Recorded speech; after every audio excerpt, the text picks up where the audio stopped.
Hello student, कक्षा 8 विज्ञान का पाठ 2 का ये टॉपिक है कांच। कांच क्या होता है? आपने देखा होगा कांच के बनी हुई चूड़ियाँ, कांच की गिलास, परख नली, ये सब कांच के बने हैं। कांच कोई यौगिक नहीं होता है, कांच मिश्रण होता है। किसका मिश्रण होता है? धातुओं के सिलिकेटों का। साधारण कांच में सिलिका, सोडियम सिलिकेट और कैल्शियम सिलिकेट होता है। मिश्रण होने के कारण कांच का कोई गलनांक नहीं होता है। निश्चित रूप से किसी भी टेम्परेचर पे पिघल सकता है। कांच की क्रिस्टलीय संरचना नहीं होती है।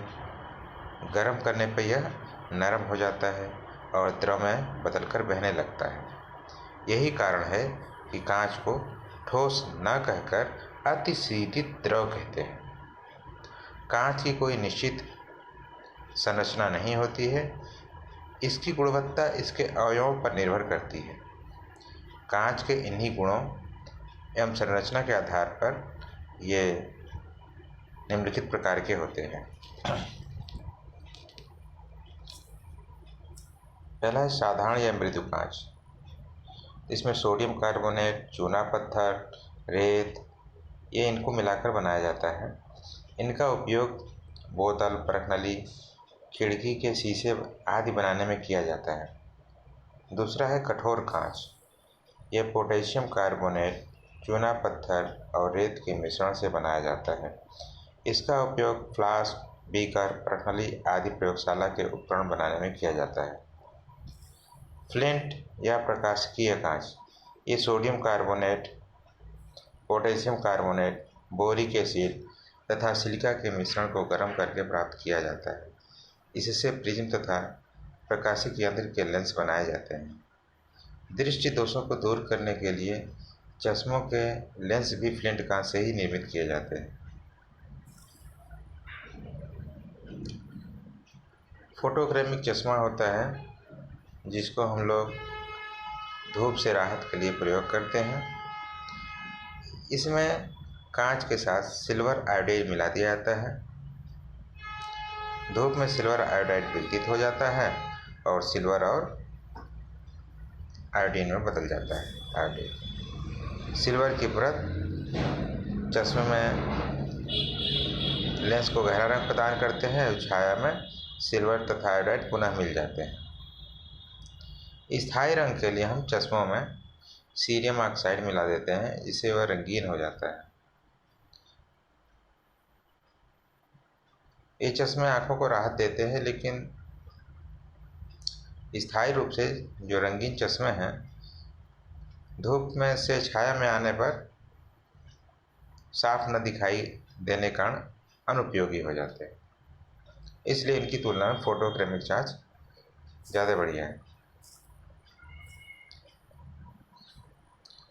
स्थायी रूप से रंगीन कांच बनाने के लिए कच्चे माल को भट्टी में गर्म करने से पहले उसमें धात्विक ऑक्साइड मिला देते हैं। जैसे कोबाल्ट ऑक्साइड से नीला रंग बनता है, फेरिक ऑक्साइड से हल्का नीला रंग, क्रोमियम ऑक्साइड से हल्का हरा रंग, सीरियम ऑक्साइड तथा क्यूप्रस ऑक्साइड से पीला रंग का कांच बनाया जाता है।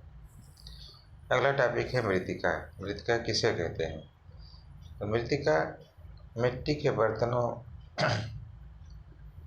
को उच्च ताप पर पकाया जाता है। इन पके हुए मिट्टी के बर्तनों को ही मृत्तिका कहा जाता है।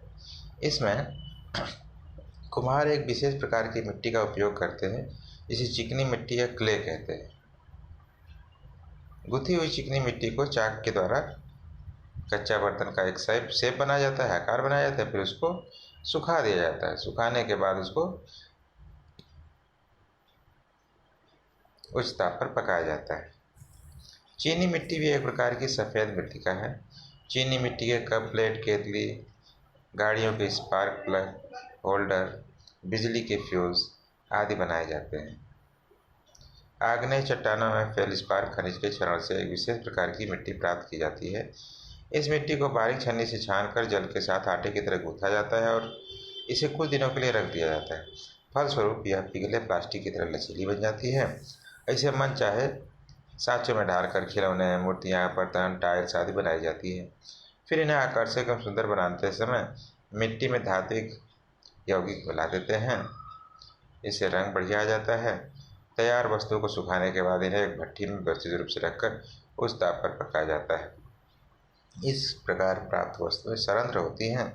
इन पे रसायन जैसे लेड ऑक्साइड, टिन ऑक्साइड का लेप करने पर और लेप करके अधिक गर्म कर दिया जाता है, जिससे ये पिघल कर चमकीली परत में छिद्रों को ढक देते हैं और वाटरप्रूफ बन जाते हैं, जल रोधक बन जाते हैं। तो इस तरह टाइल कैसे जल रोधक बनता है हमने देख लिया है। अब साबुन क्या है इसके बारे में जानते हैं। साबुन जो होता है रासायनिक रूप से उच्च वसीय अम्लों के सोडियम तथा पोटेशियम लवण होते हैं। इन्हें प्रायः सोडियम अथवा पोटेशियम हाइड्रॉक्साइड तथा वनस्पति तेल की पारस्परिक क्रिया द्वारा बनाया जाता है।